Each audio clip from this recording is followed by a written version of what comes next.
Guardsmen, we face the Iron Warriors. I know the Imperial Fist and Black Templars say they are a joke, not a threat. But I must tell you a story.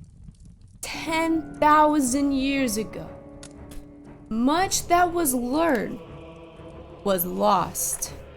For those who lived are not alive to tell about it. It began with the Great Crusade and the forging of 18 legions. 9 Primarchs stood above all else and desired power, so easily corrupted. For there was one, Erebus, who deceived them all.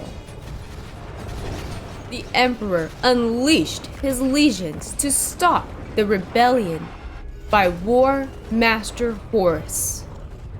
But they too were betrayed. For the Iron Warriors stabbed their own brothers in the back and defeated the Salamanders, Iron Hands, and the Raven Guard. But hope was not yet lost, for the Imperial Fist avenged the fallen heroes, and the Nuka regiment shall finish what was started. Also, we got our first sponsorship from an official Warhammer licensed product. Here it is. Private Fritz, what are you playing over there? Warhammer 40,000 Tacticus. There are 80 champions to play with, like the most beautiful, majestic Commissar with the old Baelai, Commissar Yarick. There are over 18 factions to play with, and of course my favorite, the Astra Militarum. Do you have the courage to join the Astra Militarum and wage war against the galaxy in the palm of your hand? Do you want to purge Xenos? Then join my guild, Nuka Regiment, and download Warhammer 40,000 Tacticus. Then join today. Also, if you want to be a part of Henrik Golden Boys, then type in Custodes for Custody themed upgrades, only available to June 7th. Step 1, you're going to want to prime your mini. I would probably prime it black, but I primed it in MKII Standard Gray because my black is pretty cooked at the moment. What you're going to do now is you want to base the entire thing in Iron Warriors. It is not necessary to do the shoulders or the knees because we will be doing that in a different color later. We are now going to be using the Vallejo Light Orange, which is a very deceiving color. So we're going to do that. Now, I just put it straight on top of that MKII Standard Gray, but it did not go on as well as I did for that Space Whoop shoulder that I did in that last tutorial. So what you're going to want to do is you want to get an orange, mix it in with a little white, like Pro Acryl White, and then base that first, either on the knees and the shoulder pads. And then you're going to want to go back with that Vallejo Light Orange, and it's only going to be one coat on there versus you doing 4 to 5 coats to get that pure color.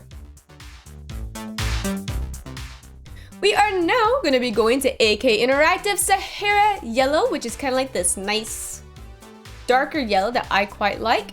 Now I'm using a wet palette, but even if you're using a wet palette, you're going to want to water down that consistency just a little bit more, or if you're using a paper plate, just add a little bit more water till you get that see-through consistency that you're seeing on my hand.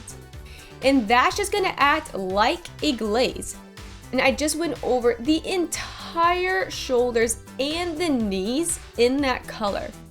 Once you're done with that, you're going to want to build up color where that light is going to hit it.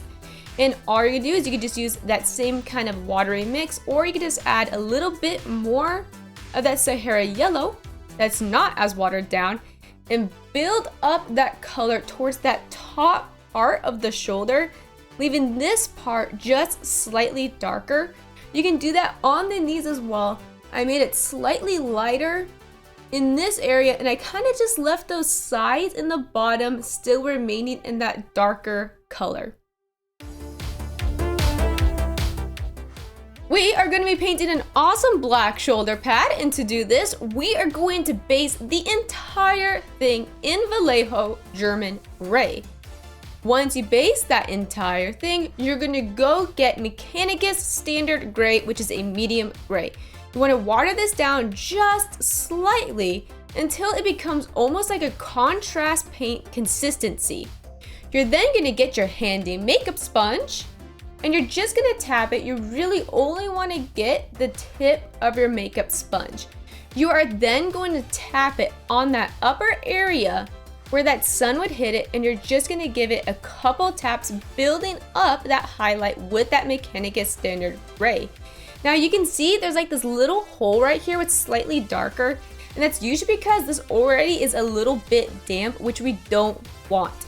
So we're going to go back with Dawnstone, and we're not watering it down. We get the makeup sponge, tap it, only get the tip of that makeup sponge, and you're just gonna tap it where that little hole is, or where that very brightest area is in that upper area of the shoulder.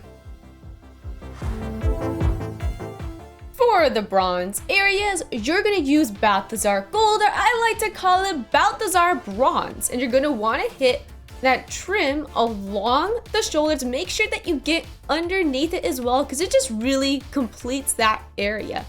You're also going to want to do that little trim along the helmet, which one thing I really liked about the MKII is that it has those knight helmets, like those medieval knight helmets, and it really reminds me of like a medieval space knight, which is why I love the MKII armor so much.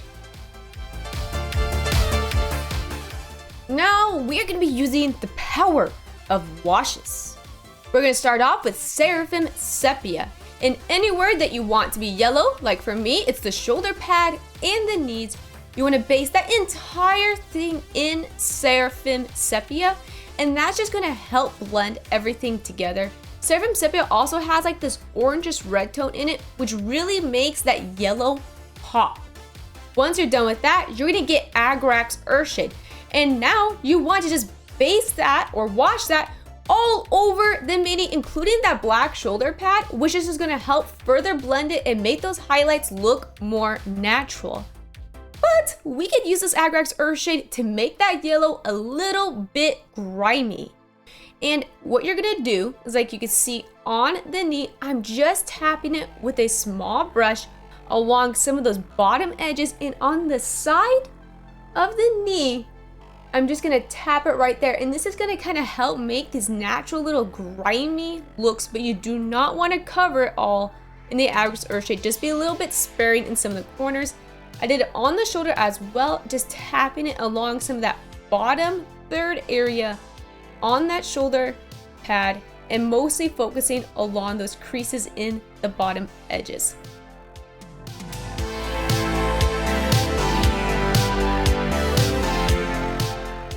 To really make this medal stand out, we're going to use Leadbelcher for highlights on the medal. Now I'm just using a slightly smaller brush, and we're just going to tap or stipple it in the middle areas. We want to stay away from all edges, and you don't need to be complete. You just want to stipple it in, and this is going to look really neat and really cool on the segmented armor on the MKII, which is also another reason why I really like the MKII armor, is the segmented legs. You just want to make sure that you stipple it in. You get that upper chest area, kind of staying away from that gorget. As long as that helmet stay away from the edges, highlight that middle area and that top part, or that little pointy part on the helmet.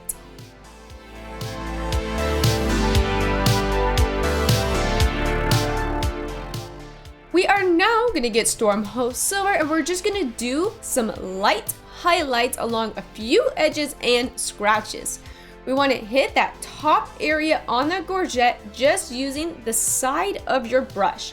You could even do that bottom area if you really want to, but that's gonna be a whole lot harder to do. I also did that very sharp point on the helmet that's on that sharp edge. Just tapping it along there. I even tapped it just a little bit along the side, so a nice gradual highlight.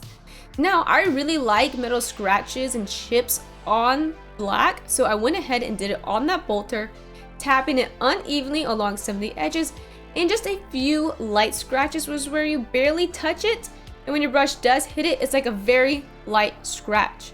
Now, I did a couple light scratches on the armor as well. Just want to do it kind of sparingly, and if you want to make these scratches look a little bit deeper, I use contrast black Templar, and you're going to want to put that line right above that bright silver highlight.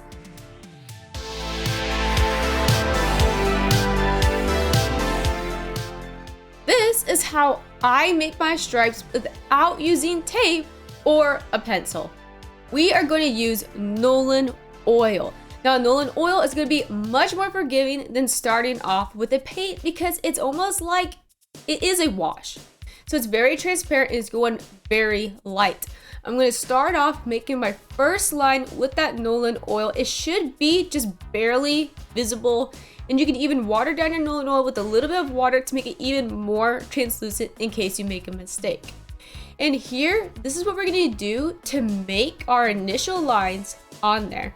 Now, if you do make a mistake, and if you act slightly quickly, you could just smudge off that Nuln Oil and redo it, because the drying time for the wash is slightly longer than if you were using an acrylic paint like Contrast Black Templar or Abaddon Black. I like to make my lines slightly thinner, and then I just thicken them out. The main key is that you want them to be parallel. Once you're done doing your outlines with the Nuln Oil, I go get Contrast Black Templar because it's going to be easier to put on than if you were using like Abaddon Black. With the Contrast Black Templar, you're just going to go over the areas in your Nuln Oil. If you do make a mistake, you can go mix equal parts Sahara Yellow with Vallejo Light Orange. Mix that all good and up, and you could go ahead and fix if you still made a mistake that you cannot fix. And if you did it along the edge, you could just get that Seraphim Sepia and just put it along that edge, and it's still going to look really good.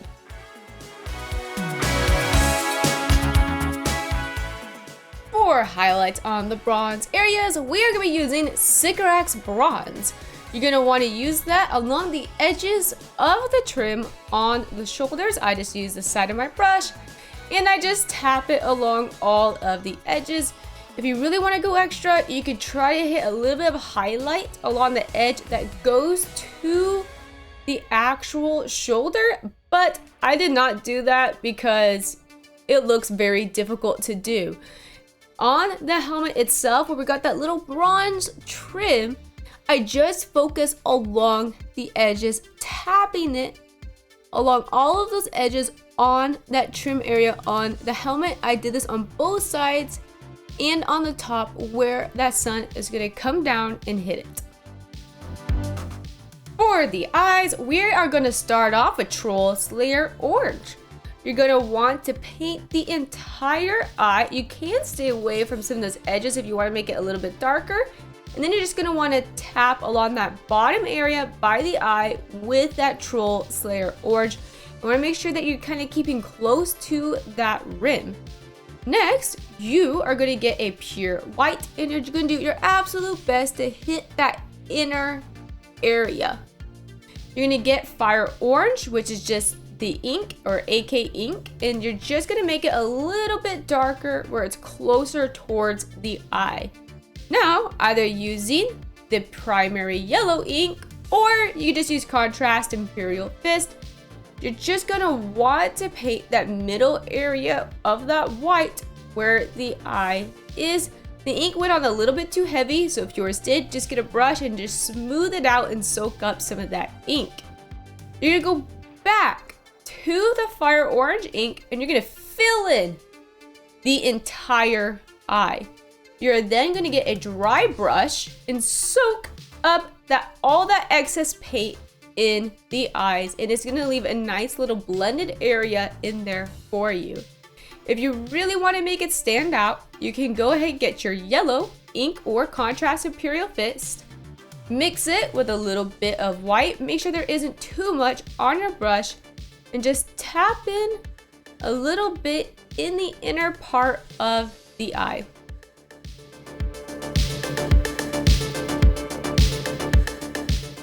Remember, it's heresy not to like and subscribe to this video.